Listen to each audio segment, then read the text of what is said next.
रात। यार, इस पे मुझे एक लतीफ़ा याद आ गया। क्या लतीफ़ा या हिकायत, जो कुछ भी समझो। एक आमिल को उसका हमजाद सोने नहीं देता था। जब उसे नींद आ जाती तो हमजाद आन धमकता कि मुझे काम बताओ। आमिल उसे दूर दूर के काम बताता। कभी पूरब की तरफ भेजता, कभी पश्चिम की राह दिखाता, कभी 7 समंदर पार की मुहिम पर रवाना करता। हमजाद पलक भर में वो काम अंजाम देता और फिर ऐन उस वक्त जब उसकी आंख लगती, आन मौजूद होता कि कोई और काम बताओ। आमिल उससे बहुत दिक था। आखिर एक दिन उसने झुंझलाकर पास खड़े घुंघरियाले बालों वाले पालतू कुत्ते की तरफ इशारा किया और कहा कि इसके बाल सीधे कर। हमजाद इस काम में लग गया, मगर इस काम ने उसे उलझा दिया। हमजाद बार बार उसके बाल सीधे करता और बार बार वो फिर मुड़ जाते। बस फिर हमजाद रात भर कुत्ते के बाल सीधे करता रहता और आमिल इत्मीनान से सोया रहता। याजूज ये हिकायत सुनकर बहुत महजूज हुआ। दोनों मिलकर खूब हंसे। फिर याजूज को कुछ ख्याल आया। कहने लगा, हम तो आज बैठे हुए ऐसे हंस बोल रहे हैं जैसे हमें इसके सिवा कोई काम नहीं है। लगता है आज की रात हम हंस बोल कर ही गुजार देंगे। याजूज माजूज बोला, हमें कभी कभी बोलना भी चाहिए कि हमें कम से कम ये तो याद रहे कि ज़बान किस काम के लिए बनी है।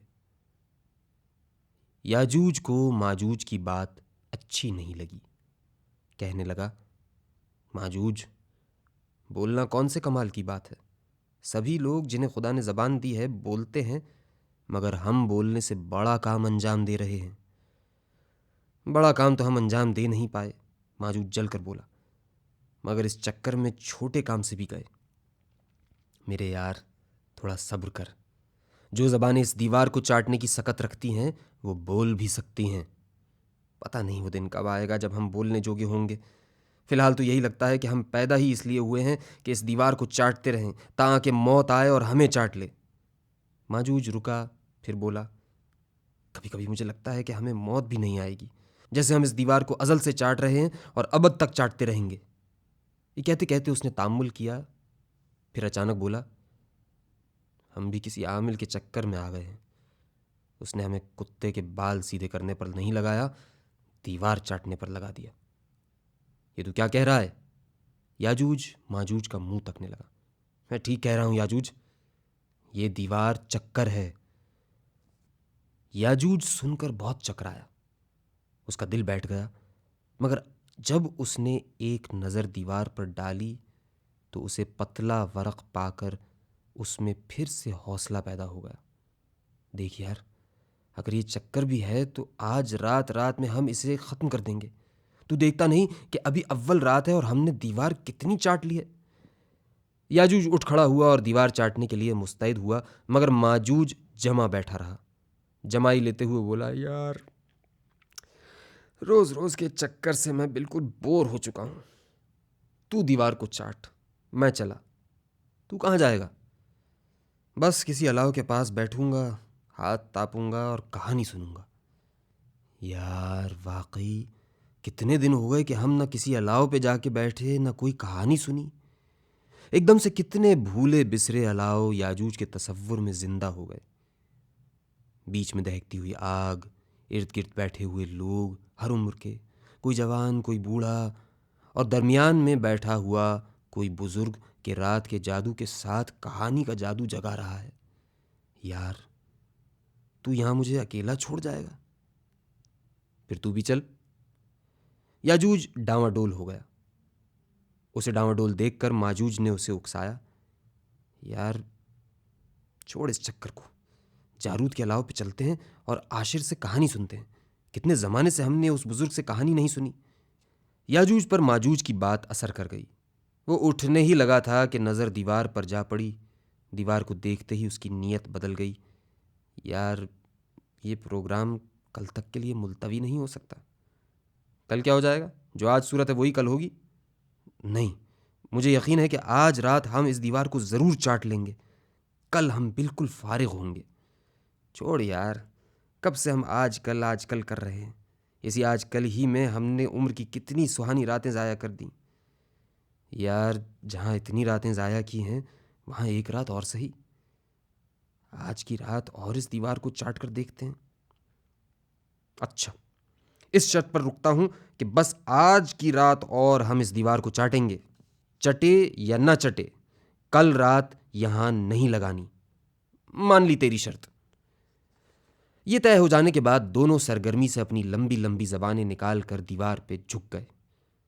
रात गए तक दीवार को चाटने के बाद दोनों एक जरा दम लेने के लिए रुके। याजूज ने दीवार का जायजा लिया तो देखा कि वो तो बिल्कुल वरक बन गई है। उसने इत्मीनान का सांस लिया, सोचा कि बस अब तो आंखों की सुइयां रह गई हैं। मगर माजूज को नींद आने लगी। उसने कहा कि यार याजूज, मैं ज़रा एक झपकी ले लूँ, बहुत नींद आ रही है। ये कह के वो बस फ़ौरन ही सो गया और खर्राटे लेने लगा। उसके खर्राटों ने अजब असर किया कि याजूज भी ऊँघने लगा। उसने सोचा कि अब कौन सा ऐसा काम रह गया है, क्यों ना मैं भी झपकी ले लूँ, और वो भी सो गया। याजूज माजूज दोनों जैसे घोड़े बेचकर सोए।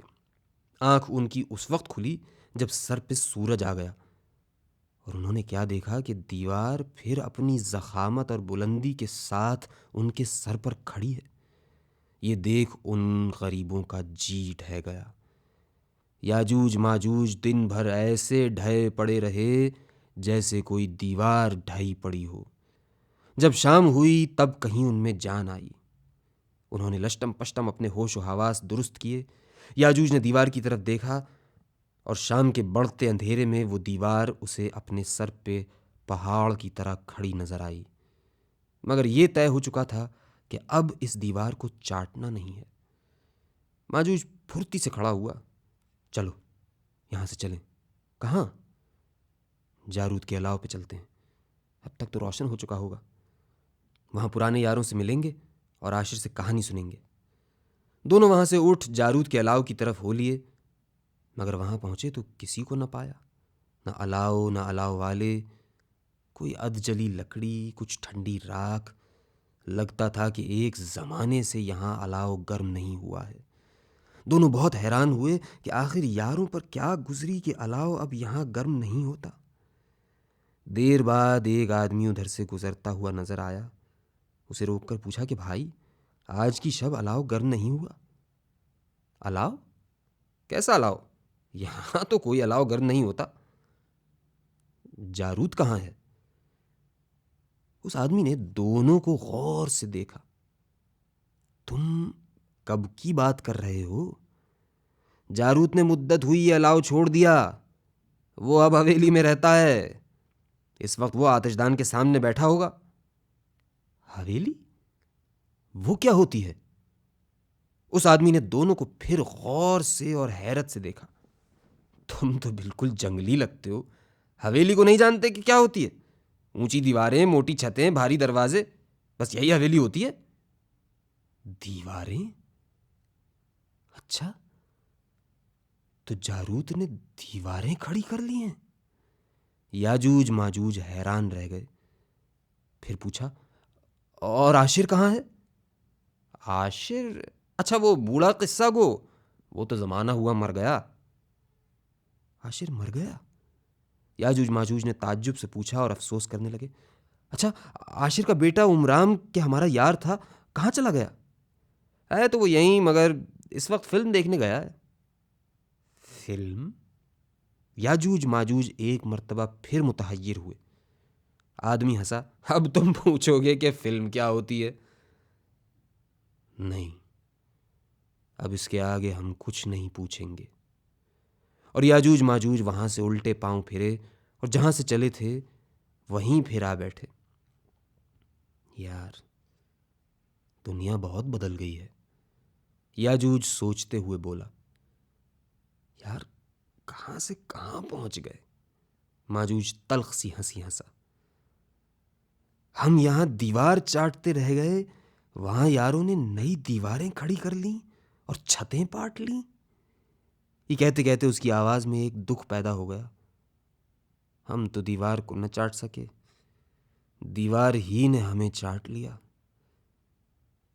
हमने अपने कितने रोज़ो शब इस दीवार पे सर्फ किए और दीवार है कि जूं की तूं खड़ी है। उस वक्त याजूज भी दुखी हो रहा था। रोज़ो शब, माजूज ने याजूज की बात काटी। मुझे तो यूँ लगता है कि हमारी सारी ज़िंदगी एक लंबी रात है, जिसके बीच बीच में सुबह महज हमारे रात के किए कराए को इकारत करने के लिए नमूदार होती है। सुबह? याजूज बदमज़ा लहजे में बुड़बुड़ाया और चुप हो गया। रात बहुत हो गई है, अब हमें सोना चाहिए, माजूज ने जमाई लेते हुए कहा। याजूज माजूज बहुत रातों के जागे हुए थे। सोचा था कि लंबी तान के सोएंगे। आंखें दोनों की नींद से बोझल थीं, मगर अजब हुआ कि लेटते ही नींद गायब हो गई। रात गए तक वो करवटें बदलते रहे। यार, नींद नहीं आ रही। याजूज ने एक लंबी जमाई ली और उठ के बैठ गया। मुझे भी नहीं आ रही। माजूज भी उठ के बैठ गया। याजूज माजूज उठ के बैठ गए थे। नींद तो नहीं आ रही थी, अब क्या करें? रात ऐसे कैसे कटेगी? माजूज बोला। बातें ही करें। बातें? याजूज अफसुर्दा हो गया। दीवार को चाटते चाटते मेरी ज़बान इतनी ज़ख्मी हो गई है कि मैं ज़्यादा बोल नहीं सकता।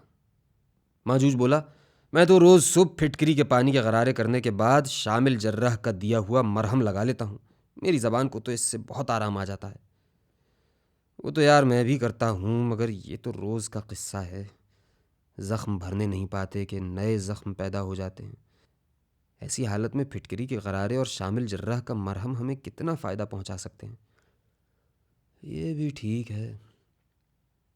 वैसे यार, मेरा ख्याल है, याजूज सोच कर बोला, मेरी ज़बान भी कुछ मोटी पड़ गई है। जब नहीं बोलोगे तो ज़ुबान मोटी ही पड़ेगी। हमारा बाप कहा करता था, बोलते रहो कि गूंगे ना हो जाओ। है तो ठीक बात, मगर यार एक वक्त में एक ही काम हो सकता है। हाँ, माजूज ने एक हल्की सी तलखी के साथ कहा।